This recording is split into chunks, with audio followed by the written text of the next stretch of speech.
Well, like, pesticides are bad for the environment and stuff, right, Mr. Mackey?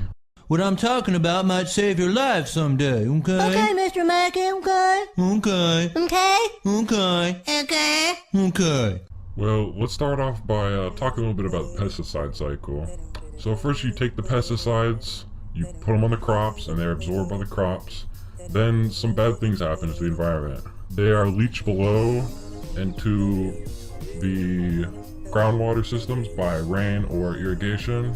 They can also adhere to soil particles, or they are also degraded by bacterial or chemical hydrolysis. Then from there they can be leached to water, which affects water life. They can be vaporized to the atmosphere and degraded by UV light, or the surface runoff can lead to lakes and rivers, which hurts animals who use the lakes and rivers for water. So ultimately, it is just very bad for our environment.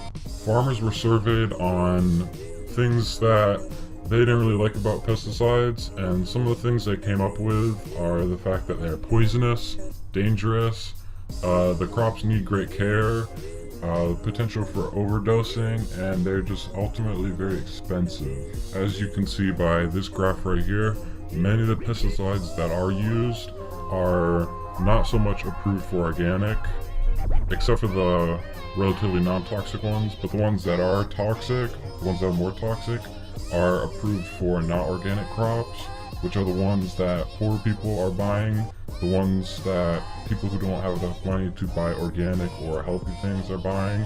As you can see by this map right here, some of the populations that are at risk from pesticide pollution are some of the poor ones, some of the countries who might need pesticides to grow crops quicker because they have food shortage problems and they want to feed their people. According to our findings, pesticides are very harmful to the habitats that they're used in because many animals rely on the insects, and then there are also animals that rely on the animals who eat the insects.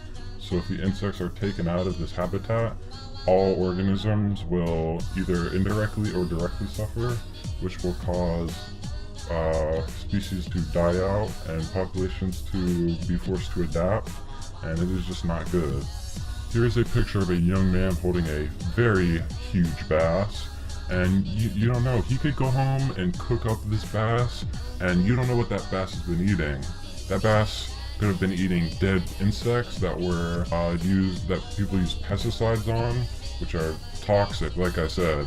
And then that bass goes and he eats those toxic insects, and then this young man goes home and eats this bass, and he gets toxicity poisoning out the woozaw from this bass.